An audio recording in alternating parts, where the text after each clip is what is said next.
Olá, pastora Cleide Dias, passando aqui para compartilhar a palavra de hoje com você. E hoje eu quero falar de milagres, eu quero falar de coisas que eu e você podemos viver em Deus e que só depende de nossas atitudes.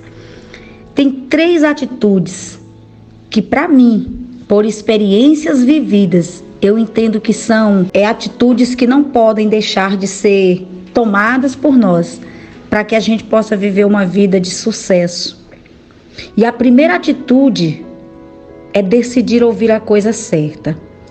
Principalmente nesse tempo, onde nós temos ouvido tantas vozes na mídia, no nosso ambiente de trabalho, até mesmo em nossas casas, onde nós vamos. Nós ouvimos opiniões a respeito de várias coisas, nós ouvimos conselhos bons e ruins, nós ouvimos tanta coisa nessa geração. Mas a certeza que eu tenho é que cada um de nós tem o poder de decidir no que acreditar. Nós é que decidimos o que vai descer ao nosso coração daquilo que os nossos ouvidos escutam. E tem uma história na Bíblia, no capítulo 5 de Marcos, a partir do versículo 27, que era a mulher do fluxo de sangue, muito conhecida essa história. Aquela mulher, talvez ela nunca tinha ouvido falar dos milagres de Jesus. O texto diz que ela já tinha gastado toda a sua fortuna nos médicos, procurando cura. E até então ela não tinha encontrado. Mas no dia que ela ouviu falar de Jesus, ela decidiu dar ouvidos àquela notícia de que Jesus estava fazendo um milagre e que ele podia curá-la. E eu fico imaginando, aquela mulher, ela tinha a opção de escutar e tinha a opção também de não dar ouvidos. Afinal de contas, aquela mulher, ela já tinha gastado tudo, acredito, nos melhores médicos daquela região, nos melhores especialistas que houvesse naquela época. Agora, dar ouvido a um homem chamado Jesus, que ela nunca tinha ouvido, que ela nunca tinha visto. Mas aquela mulher tomou essa decisão. E o fato dela decidir ir atrás daquele homem mudou a vida dela. Quando você lê a história, você percebe que havia outro homem que tinha chegado até Jesus muito antes dela. Um homem chamado Jairo, procurando cura para sua filha. E ela passou na frente daquele homem. Eu fico imaginando que, dependendo da forma que nós decidimos nos jogar na busca do Senhor, o Senhor nos tira da fila e nos coloca na frente. Foi o que Jesus fez naquele dia. Tirou aquela mulher da fila e levou ela para frente. Ela foi a primeira a ser atendida, muito antes de Jairo, que tinha chegado primeiro. E eu quero declarar essa palavra sobre você, que hoje Deus está te tirando da fila e colocando na vez em primeiro lugar. Creia nisso. Aquela mulher foi curada porque ela decidiu dar ouvido à voz certa. Eu me lembro que em 2012, quando meu esposo estava doente, e o médico disse que ele morreria naquela semana, que não tinha mais cura, eu decidi não ouvir a voz daquele médico. E muitas pessoas em minha volta, me lembro de uma irmã muito amada que chegou e disse para mim: de hoje ele não passa. Mas eu decidi olhar para as promessas que eu tinha escrita, que Deus tinha falado a respeito do meu marido, e aquilo nunca tinha se cumprido. Então eu comecei a orar e declarar: eu prefiro acreditar naquilo que Deus falou, do que num especialista da medicina, do que em alguém que é meu amigo, que está aqui do meu lado. Eu prefiro escutar a voz de Deus. Então, se eu posso te dar um conselho hoje, que a sua primeira atitude seja decidir escutar a coisa certa. Não escute aquilo que não vem de Deus. Não escute.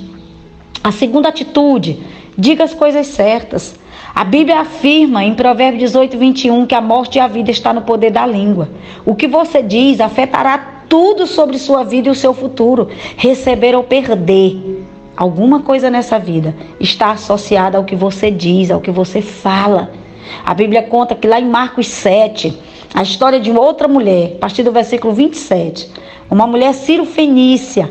Aquela mulher, ela estava buscando em Jesus algo, uma cura para sua filha. E Jesus disse: olha, não é lícito dar aos cachorrinhos aquilo que é dos filhos. Mas aquela mulher, ela não se incomodou com aquela resposta.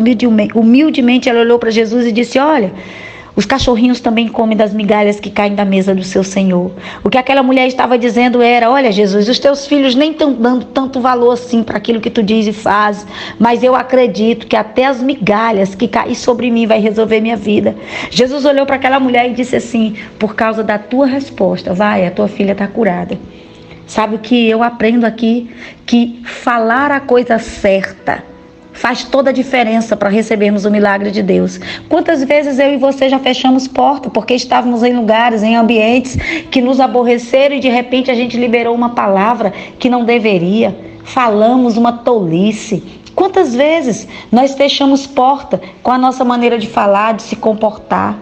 Então o conselho que eu te dou hoje é: decida dizer as coisas certas, pense, ore antes de falar. Quando você estiver chateado por alguma coisa, numa situação de emergência e tem alguém na sua frente, você está chateado, alguém não está resolvendo o que era para ter resolvido, ei, se acalme e ore, se acalme e pergunte para Jesus o que é que Ele quer que você faça naquele ambiente, que pode ser que você esteja carregando o milagre de alguém dependa de uma palavra sua, uma boa palavra, e não uma palavra de murmuração ou de reclamação. Aquilo que nós falamos tem sido a causa de muitas tribulações em nossas vidas. E às vezes nós nem temos percebido isso, porque nos falta sabedoria para entender que falar a coisa certa, observar o lugar que estamos e com quem estamos falando, para a gente se perceber e não falar besteira, falar a coisa que Deus quer que nós falemos.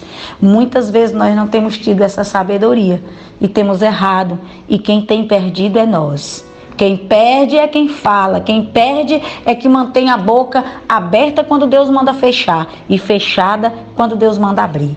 Mas Jesus tem sabedoria para nós, isso garante a sua palavra. E a terceira e última coisa: espere a hora certa. Eclesiastes 3:1 diz que há um tempo determinado para todas as coisas. Mas eu e você não gostamos de esperar, não gostamos de esperar.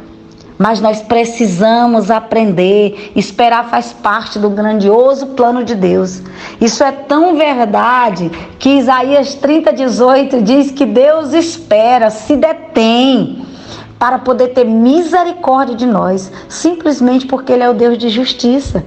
Isso significa que quantas vezes Deus podia nos eliminar da terra e Ele se detém, Ele espera, porque o desejo dEle é nos salvar, é nos restaurar, é levar-nos um dia para estar com Ele na glória. Quantos estamos realmente esperando o agir de Deus? Um dia eu ouvi o Senhor dizendo assim para mim: Cleide, mais importante do que a espera é aquilo que eu faço em ti enquanto tu está esperando.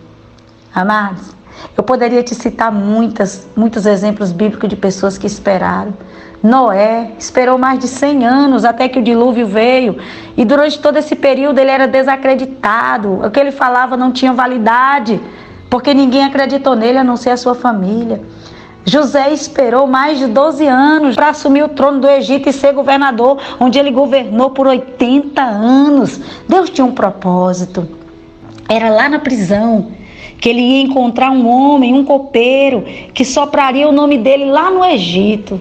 Talvez você me pergunte: mas por que isso não aconteceu em menos tempo? Porque logo que ele chegou, o copeiro saiu, só lembrou dele 2 anos depois. Pois é, nós não sabemos o tempo de Deus, mas nós sabemos que Ele tem um tempo determinado, e se nós cremos, Ele vai agir em nosso favor. Não importa se estamos em situação difícil, como José estava, ou numa situação de bonança, não importa, o nosso Deus é o mesmo. Abraão também esperou pelo filho que Deus tinha prometido e que demorou chegar. Mas eu quero te dizer que esses homens todos foram agraciados por aquilo que Deus prometeu. Aquilo que Deus disse que chegaria, chegou. Então, mais importante do que a espera é aquilo que Deus faz em nós enquanto a gente espera. A espera nos aprofunda, nos amadurece, nos ensina a ser como Jesus quer que a gente seja. Tem um tempo certo. Talvez você esteja dizendo: ai meu Deus, é o tempo de Deus que eu tenho que esperar. Mas qual é esse tempo de Deus? Ei, o tempo de Deus tem um nome. tempo certo. É isso mesmo, o tempo de Deus é o tempo certo. No tempo certo, eu e você receberemos tudo aquilo que é nosso. Gálatas 6:9 garante isso, que nós vamos receber, mas ele diz uma condição: se nós não desistirmos daquilo que estamos buscando e esperamos. Então nós precisamos ter muito cuidado para não perder aquilo que Deus está nos entregando. E para finalizar as minhas palavras de hoje, tem um texto em Lucas 19:44, onde Jesus estava entrando na cidade de Jerusalém e as pessoas fecharam suas portas porque elas não acreditavam que o Jesus, o rei, que eles estavam esperando, viria num jumentinho. Eles estavam esperando um príncipe com uma coroa de ouro, com um cavalo branco. Eles mentalizaram aquilo que eles iriam ver em Jesus. E por causa disso, eles perderam a visitação do Senhor. Não seja você um daqueles que vai perder a visitação do Senhor só porque você está olhando a maneira como Deus está fazendo, a forma como Deus está conduzindo. Quando Deus quer mudar a nossa história, Ele fala até através de um animal. Um dia, para mudar a vida de um profeta que não queria ouvir Deus, Deus usou a jumenta que ele estava montado. Então não se estranhe se Deus usar um jumento, um cavalo, seja quem for, ou alguém que você nunca acreditou, para dizer algo para você, para mudar a sua história. O que importa aqui é que Deus quer mudar a minha vida e a sua vida, porque a minha e a sua vida tem propósito na terra. Decida viver os propósitos de Deus. Esses são os 3 conselhos que eu te dou hoje, que eu tomei para a minha vida. Ouvir a coisa certa, dizer a coisa certa e esperar o tempo certo. Que Deus te abençoe, que Deus te guarde e te faça viver todos os planos e propósitos que Ele estabeleceu para você na terra.